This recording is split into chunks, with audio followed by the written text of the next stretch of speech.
Everyone in the AI world wanted to be here, particularly if you happen to be the head of OpenAI, Google, Anthropic, or even France. Because it's here in India where tech giants including Amazon, Google, and Microsoft have pledged to invest over $67.5 billion to deepen their AI footprint. And despite some local opposition, that's just for starters. India's Tech Minister Ashwini Vaishnaw expects more than $200 billion of investments in the AI sector over the next 2 years. The fact that India has drawn all of these AI figures shows that India is a market that none of them can ignore. And the rankings reflect that. In Stanford University's Global AI Index, which compares talent, infrastructure, governance, and even public opinion, India comes in third, behind only China and the US. So as big tech opens its even bigger wallet, India now has to figure out how much space it should reserve for its own players. India knows very well it's not going to be able to develop the next OpenAI anytime soon. So startups instead are focusing on developing real-world solutions for India's diverse markets, which once proven here can be exported to the global south. With India fast becoming AI's largest laboratory, the question is, can it catch up with Beijing and Silicon Valley to also become one of its architects? The world is enthralled by this massive AI race between the US and China, and there is very little attention paid to the rest of the players in the AI space. But the juice could well be worth the squeeze. India has always sort of prided itself about coming in from behind and then landing in one of the leading spots. Here we have a majestic liftoff of LVM-3 M4 rocket carrying India's prestigious Chandrayaan-3 spacecraft. For instance, when India sent its mission to the moon, the entire mission cost less than what a Hollywood movie on space was costing. And so India really wants to build AI in much similar way. People are applauding. And there are many factors indicating that the country is well positioned to be a leader in AI, just maybe not in the way China and the US are. India has the second highest number of internet users in the world, more than double the US. This is largely thanks to the country's vast digital infrastructure. India has more than 700 million smartphone users. It has access to cheap data. It has digital payment platforms and public identity platforms. That scale is unmatched by any other country except China.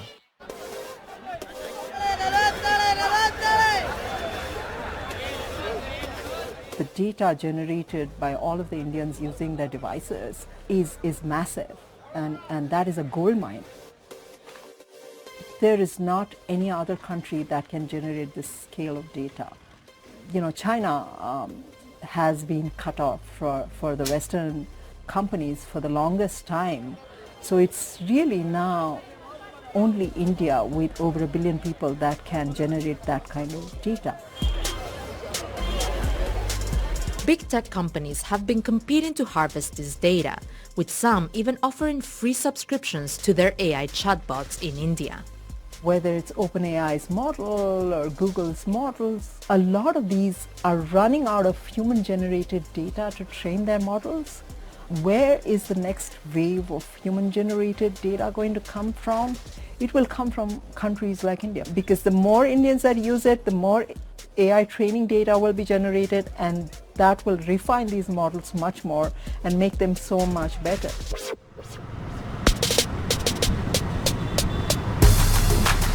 But not everyone agrees with this approach. There is a feeling among some that we should not be giving away all our data to foreign companies. Beyond the volume of data lies something equally powerful, the diversity embedded within it.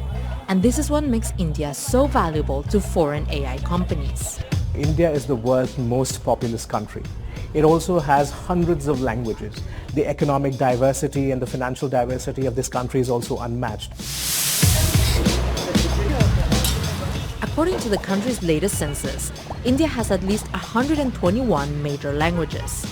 But while Hindi is the world's most widely spoken language after English and Mandarin, only about 0.1% of freely available online text is in this language. Counterintuitively, this may actually be one of India's biggest advantages. If applications are tested in India and they work here, they probably work in any other part of the world. The other reason big AI is fixated on India is the country's growing and potentially lucrative middle class. India's fledgling middle class is actually a boon for AI because it creates demand-led AI. The AI applications and solutions developed in India can be tested with this data-hungry middle class who's very keen to use digital applications. India's middle class is projected to grow from roughly 31% of the population in 2021 to nearly 60% by 2047. India has always been a massive market for technology companies. The world's largest base of YouTube users is in this country. Hi guys, Namaste Game Show and welcome back to my channel. The world's largest base of Instagram users is in India. Which takes us to the final and maybe most important factor that gives India an edge: its talent. India has among the highest number of engineers in the world. India's engineers know how to use AI in very messy, large volume environments.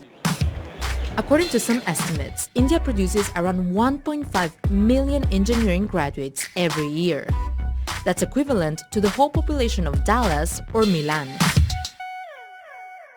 My name is Kezia. I am currently doing my master's in artificial intelligence and machine learning.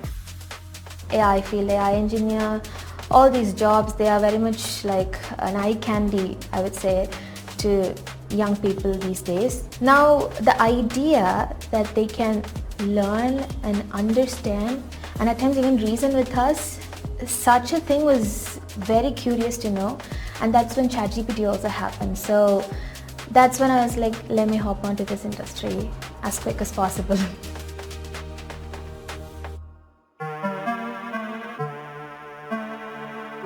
There's certainly a fear amongst Indians that the technology services industry that helped a lot of Indians catapult into the middle class and the upper middle class, a lot of those jobs are going away because of AI. And that's before you get to the huge Indian services industry, which AI could partially replace. But at the same time, a lot of these AI tools and systems will need talent to make them function optimally. There will be talent needed for that. But for all the things that India has going for it, there are some key ingredients that the country is still missing. AI needs a huge infrastructure built for it to flourish, and India still doesn't have that. India lacks the kind of fundamental research and access to deep capital and compute that would be needed to build an OpenAI's ChatGPT anytime soon. Remember this chart? While India is ahead of both China and the US in terms of its AI talent, it's significantly behind in most other metrics, including research and development and investment. Which is why, instead of building capital-intensive large language models, many Indian AI companies are choosing to build new apps using existing models. Such is the case with Indian startup Emergent. Emergent is an AI app builder that allows anyone to build mobile apps, web apps, just by coming and prompting into our interface. When we saw this whole ChatGPT moment happen, it felt like there was a moment now to sort of really automate all of software engineering. So a lot of people ask me, does India have its own OpenAI or DeepSeek? I don't think so. But does India want to build its own OpenAI or DeepSeek? I don't think so either. To be sure, India recently launched its first 2 sovereign large language models, but they came more than 3 years after the launch of ChatGPT and 1 year after the release of DeepSeek's R1 model. For many in the AI world, that would easily be considered an eternity. And the country faces other challenges too. Decision making is excruciatingly slow in this country. Domestic capital is still scarce. India needs the Western players to come in and build those parts of the AI ecosystem, such as the AI data centers, bring in the big models. Prime Minister Narendra Modi's government knows this, which is why it's been working to attract leading AI companies into India. Design and develop in India. Deliver to the world. The Indian finance minister offered a massive tax break to foreign hyperscalers. And the strategy is clearly working. Reliance says it's investing more than $100 billion in AI. The National Payments Corporation of India, they're saying they're partnering with NVIDIA. The question is whether India will be able to balance embracing foreign big tech companies while still ensuring its AI sovereignty. India is not trying to win the AI race. It's trying to redefine what winning at scale looks like.